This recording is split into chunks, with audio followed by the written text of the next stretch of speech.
Hello everyone, welcome to another week in our garden. Now it's a lovely sunny day and we're going to harvest the grapes. We'll be making wine with them, so we're not too concerned about the size. Now as you can see, they're not as big as what they were last year, and the bottom ones are just beginning to shrizzle a little bit. Now these are for wine, so they'll be ideal. They're very juicy, so we'll get them picked and show you what we've got. About picked all the grapes, but there's a few at this end of the vine that are not quite ripened, so we'll leave those rather than pick them and try and let them ripen, which is almost impossible. We'll let them ripen on the vine, it's easier. Now these are the grapes that we've picked today, quite a few. I can't actually tell you the weight. We will weigh them as we process them into the wine, so I'll let you know the weight of them. But it's quite nice, quite a nice crop. Right, I'm just finishing cleaning the vine insectors. Don't get used very often, they don't do a lot of work, but they must be cleaned and then stowed away for next time. The next few days we're forecast to have some nice warm weather. Now the temperature this morning was 5 degrees on the garden. That's close to air frost, not ground frost, air frost. So I'm thinking we ought to lift the pumpkins and the squashes and get them into this sun so they can mature on the table rather than on the floor down there. So we'll go down and we'll have a look and then make that decision down there whether we're going to lift them or not. This is the butternut squash frame, and I'm just looking at them. They're not quite ready yet, so we'll leave these for a day or two yet. I don't think it'll be too cold for them. The skins are really hardening up, but these need to turn sort of this colour before they're ready for harvest, and then they'll probably drop. I think we can lift these and put them up on that table in the sun to mature them a bit. The stems are quite brittle now. I don't think they're picking up any more goodness from that plant. Also the ones over here, these have snapped off on their own anyway, so we'll lift them and put them in the sun. As you can see, these are shutting down on the stem now, so if we cut it right up here, they'll be fine. Whatever you do, don't break the stem off there. If you do, you'll have to use it straight away because it won't keep. If you put your nail in and it makes an indentation like that, they're not ready. They need to mature and harden up, so they need some sun on them.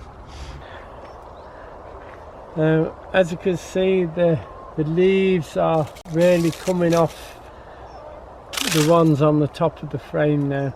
So I'm going to do exactly the same. I'm going to give them a long stalk and cut them off and then take them off and put them in the sunshine. It's quite cold down here in this wind up at the top, and then they'll mature better.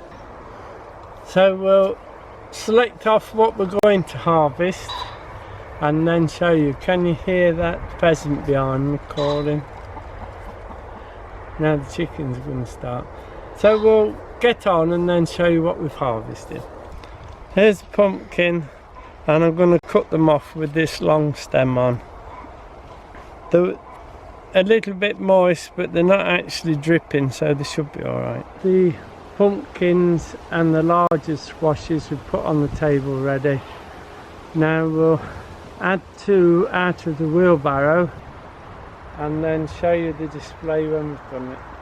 Now this is the harvest we've had from the squashes and the pumpkins. There are still quite a few more to harvest, but we've put some on the bench for you to see There's quite a few there. I'm not even going to try and name them because I'm not very good at naming pumpkins and squashes.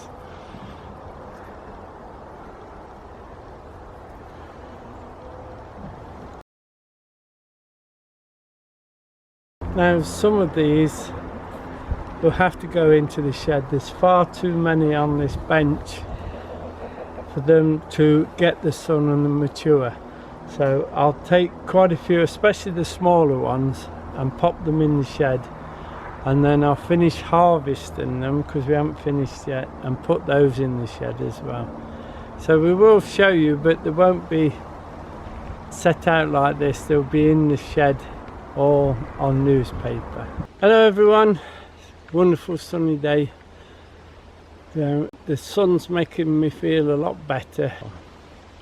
So today we're going to plant the garlic.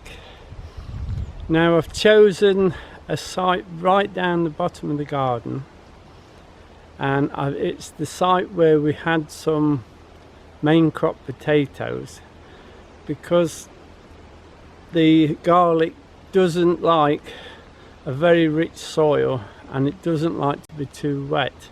So I've chosen this little area here because, as I say, we've had potatoes in, so it's taken a lot of the goodness out of the soil, and it's also pretty dry down here. As clay goes, it's as dry as we're going to get. Okay, so we're going to put 2 rows in. Got them all ready in this bucket, ready to put in. To be about there, about 6, 9 inches apart. Yeah.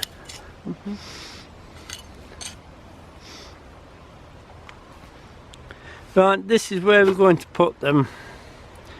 Just 3 or 4 inches deep.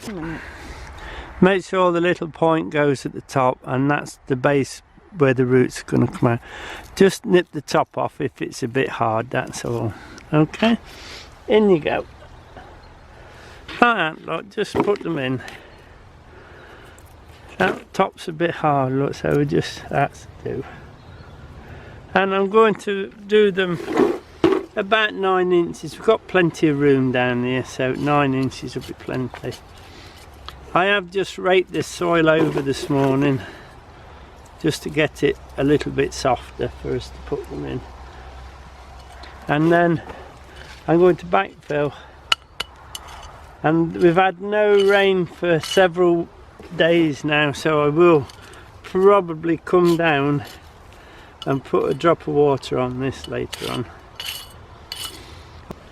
Now we'll put markers in the row, and I'll come down later and give it a drop of water. It is getting very cold at night now, but it's so dry, so everything still needs watering. Okay, I'll get some of these in. I'll get 1 row in and then come back to you when we do the next row. Okay, I've moved the line. I've done it about 12 inches apart. That's the length of the trowel, and those about 9 inches. So same again, I'll get these in and then we'll show you it finished.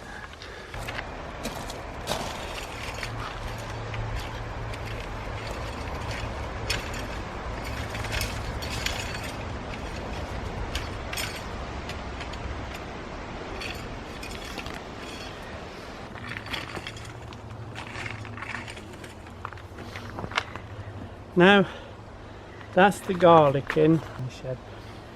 Now the other reason why I'm putting it down here out the way a little this year is because we're changing the garden round a little, and they'll be, if those up on the lines, they'll be in the way of other crops. They're just going to do 1 year down here and then they'll go back to the normal on the lines. Okay, they should do all right here. They don't need a lot of fertility, but they do need good drainage, and down here is pretty dry most of the winter, so unless we get another flood, and then it'll be wet.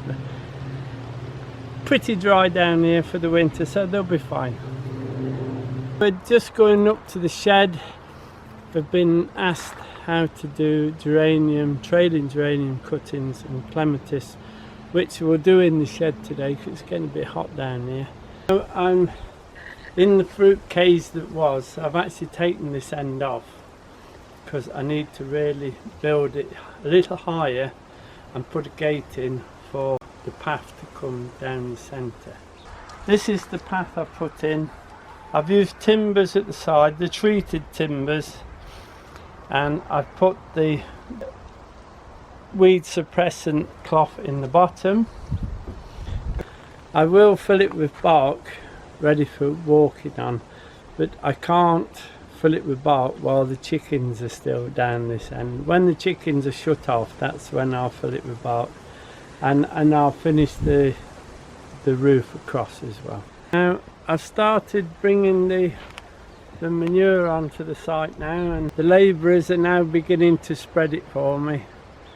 They're very efficient, but they make such a mess.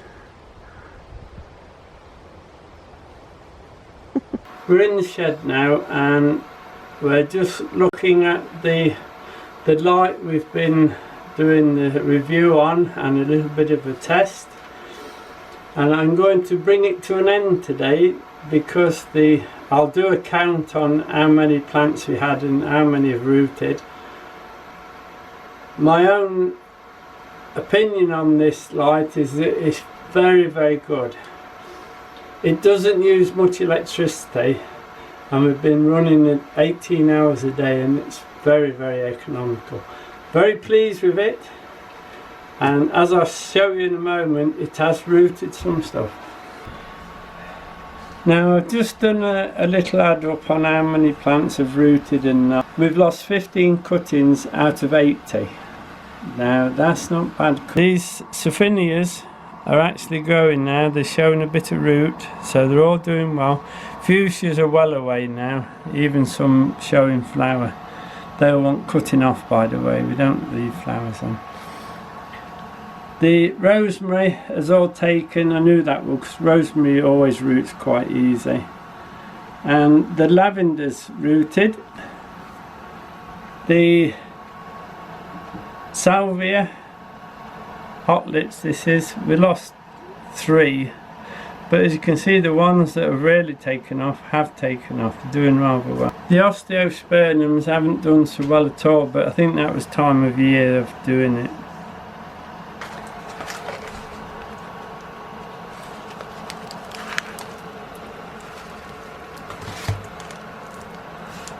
Yeah, look, here's one of the cuttings. I hope you can see in this light. These are all the roots that have grown down.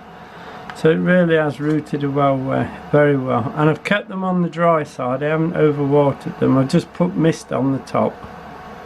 But that's fine. That's ready for potting on. There are the Sophinia. That's rooted well. Very well, that has. Again, plenty dry, but I haven't watered them too much. And let's lift a fuchsia as well. Anyone, have a look. I don't know if you can see that lot, but there's the roots coming out. So everything's rooted away nicely. So very successful, the light.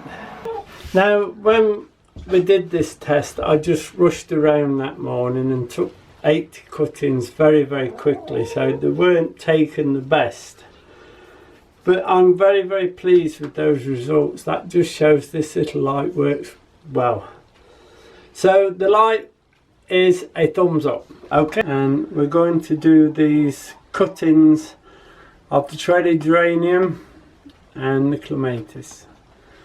We'll do the trailing geranium first. I fetched this out of one of the pots at the front of the house. I've literally took it out of the pot, but what I've done, I've put it in this bowl with a little bit of water in because I didn't know how long we would be down here before we took the cutting. So there it is as it comes. Now when we've finished, we're going to put this plant into winter storage. So what I'm going to do is I'm going to cut most of the top off, take the cuttings, and then do the winter storage of the root. Now use secateurs for this little job. it's literally a case we need to reduce that down to less than 1/3 of what it is now. So we're going to go in there quite hard. Okay.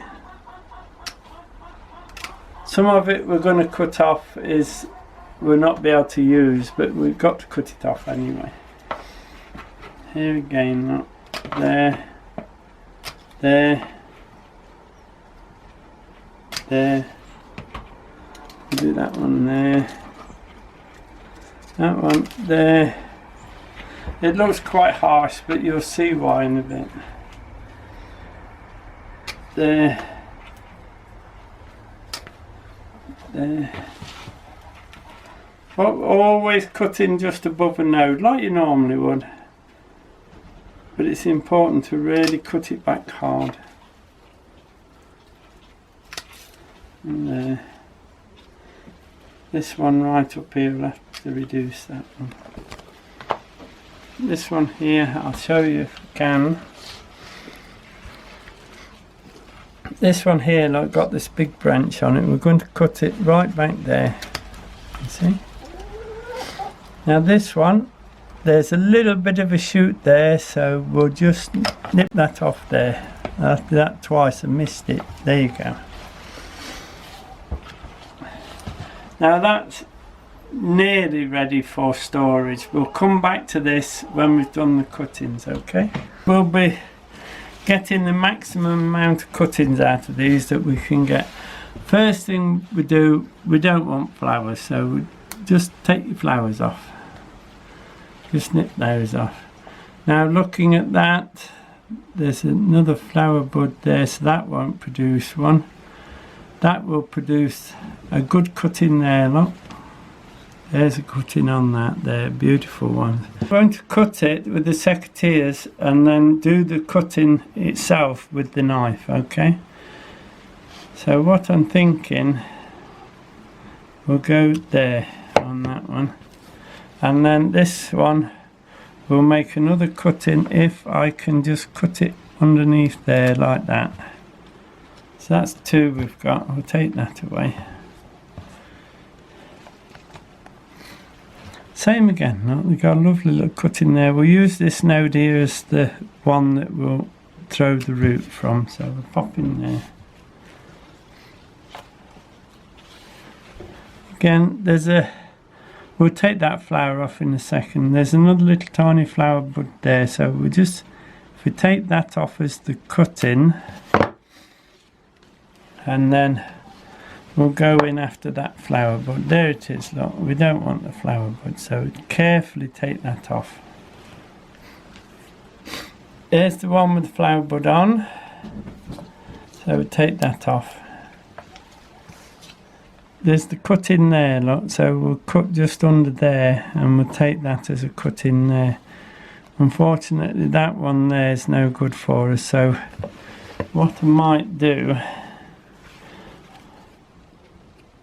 We'll leave that one until we're ready for doing the cutting. I'll need the knife on it. There's this one here. This is a simple one. Look, we'll take one from there and we'll take another one from there. So there's actually two cuttings on this bar. So if we go there and there for now. Right, let's do some cuttings. We'll do these few here. So we're going to cut just below the node there. We're going to take that leaf off there and we'll take those off as well, okay? So there, sharp knife, there, trim those like that. There you go. Now you can, if you want, take these off as well, which they'll only dry up anyway, but there's a chance that if you're misting, they will get mildew on them. Then there's your cutting. So into the water,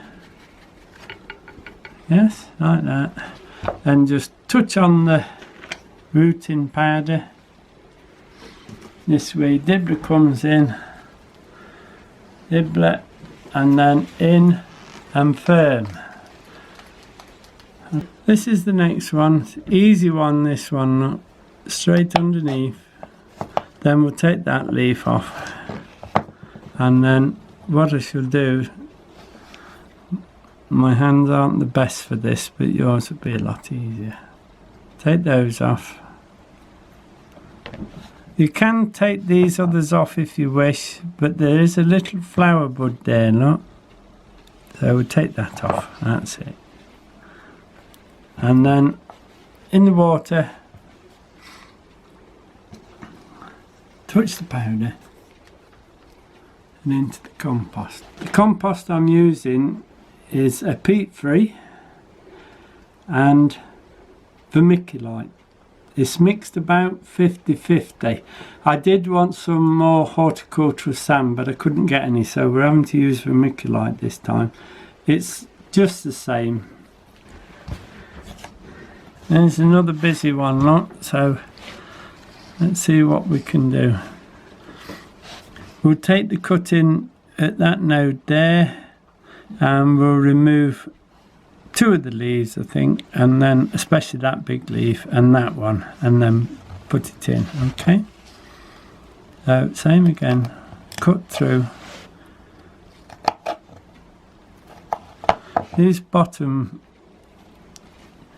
leaflets I'll take off, and I'll take that one off there, look. Yeah, maybe that one as well. There you are, nice little cutting. In the water, and then in. There you are, easy one here, look. It'll be cutting taken from there, reduce the leaves, and then put it in, okay? So let's do the bottom first, it's easier. Take the leaves off. We'll take that big one off there, I think, and we'll just reduce those around that bottom, look.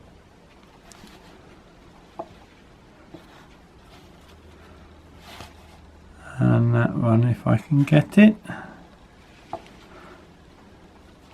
There you are. Good little cut in that one. Touch the water into the powder, and then in, and then firmer down. Now, when you've took your cuttings, you need to soak them from the bottom upwards. So this is where these soak trays come in useful. I actually bought this from the local garden centre. It's very reasonable money. Just put a good ½ inch of water in, and then let your cuttings take the water up from the bottom. I'll finish this tray and then we'll actually show you the tray finished, but I need to do some clematis, so I need to get on a little bit with those. Keep them warm, don't give them direct sunlight, keep them warm. If you've got one of those clear tops you could put on, that's even better, but remember to mist them now and again with the sprayer, and keep the water in the sprayer the same temperature as the cuttings, okay? They'll root in no time, they will. There you are, that's 20 of those done. Right, it just needs the water in now, but we'll finish the clematis before we put the water in, then we'll soak both together. In the meantime, we'll just show you how we're going to overwinter this root.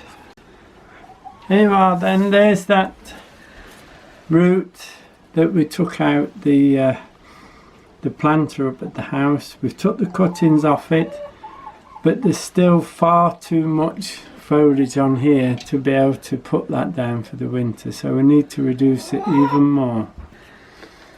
So I'm going to be looking to take that one out,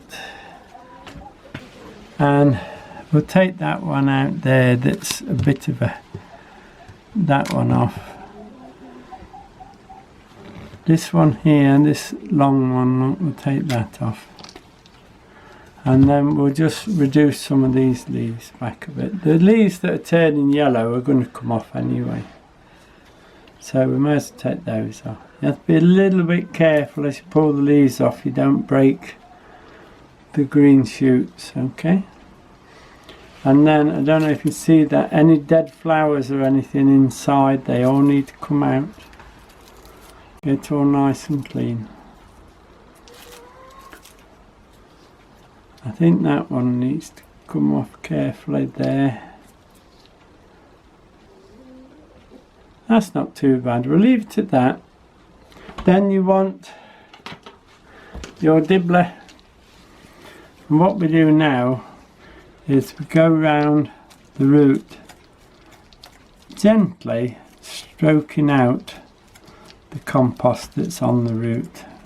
We're also looking for vine weevil grubs. There shouldn't be any in this one because we use quite good compost on it. But they're always there, so always be ready for them. Just clean it as much as the compost off as you can. Can you see that? Can you see it there better? Can you see that? No. Just keep stroking away to get as much off as you can. And as I say, keep an eye out for any vine weevil larvae there'll be at now. There doesn't seem to be any on it. You can see where the roots are twisted round while they've been in the container in the garden, but they'll be fine. Right, having got as much of the compost off as you can, which is about there, look now, we're going to repot it in some more or less compost and sand mixed together. It's just a normal potting compost, but 50% sand added to it, horticultural sand that is. That's why we had none left for the cuttings. I used it all in this mixer. Right, so we've got it all nice and clean, the best we can. Whatever you do, don't start washing them under taps, because the force of the water actually damages the roots. Just gently stroke them off, and then that's it. Okay, this is what we're going to put it in. 50% compost and horticultural sand. Now normally, if we was doing the fuchsias, say, or the normal pelargonium geraniums, we'd get at least 4 in that pot. But because we've only got 1 of this, we'll just put the 1 in. I could put it in a smaller pot, but the smaller pot will dry out faster. So you need a biggish pot, but you can put lots of plants in it. Okay, but this one will just get 1.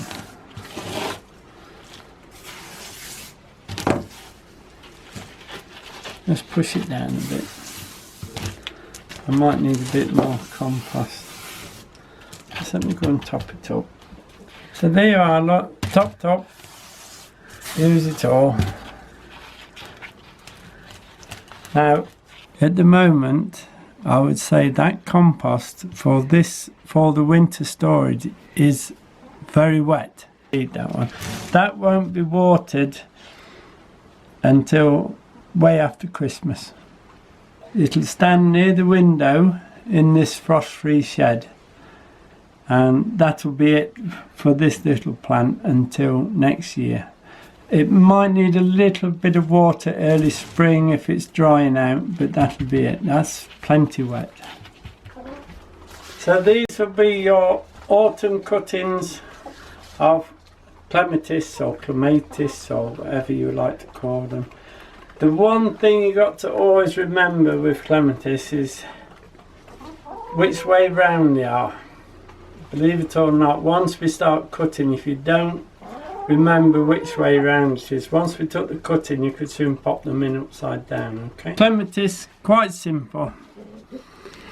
Instead of being a cutting taken from the node, we actually take internodal. So you come back a little bit and take the cutting there, and the actual roots will come out of this stem here.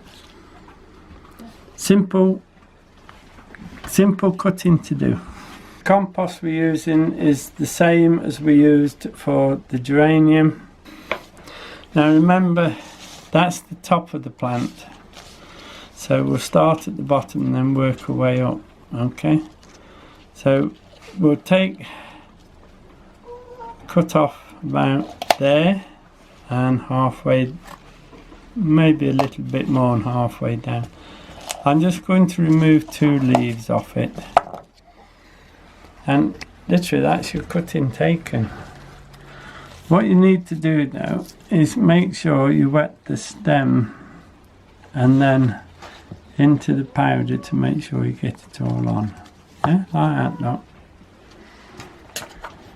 And then a long hole for these, then all the way down so the leaves are just under this compost, and that will root in no time.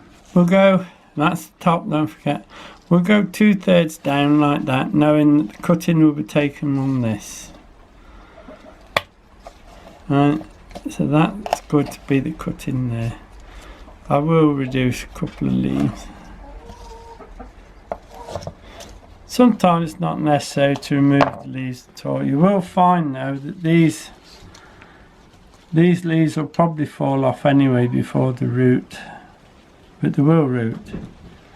Plenty of powder right up the stem, and then a good long hole with your dibbler, and then in it goes, then just to compost level and really press it home. Okay, I'll just do one more for you. It's quite simple. 2/3 back and cut.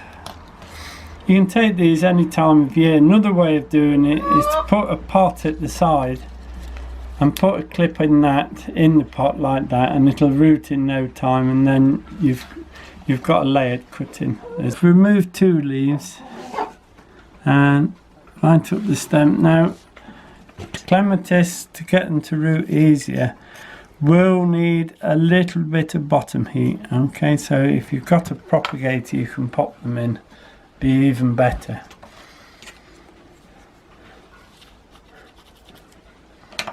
And in it goes, and tighten it down.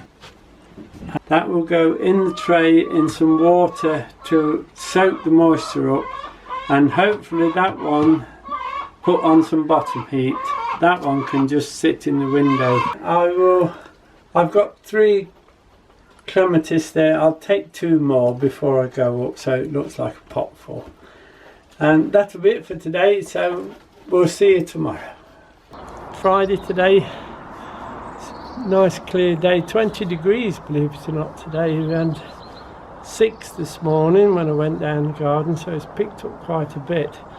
But we do have some frost forecast, so the more tender plants we've still got to harvest should be coming to an end when the first frost hits. Okay, now we're going to Gemmas tomorrow, so we thought we'd take a little harvest for her.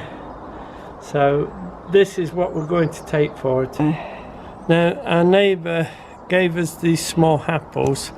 They'll do nicely for the horse. They absolutely adore those.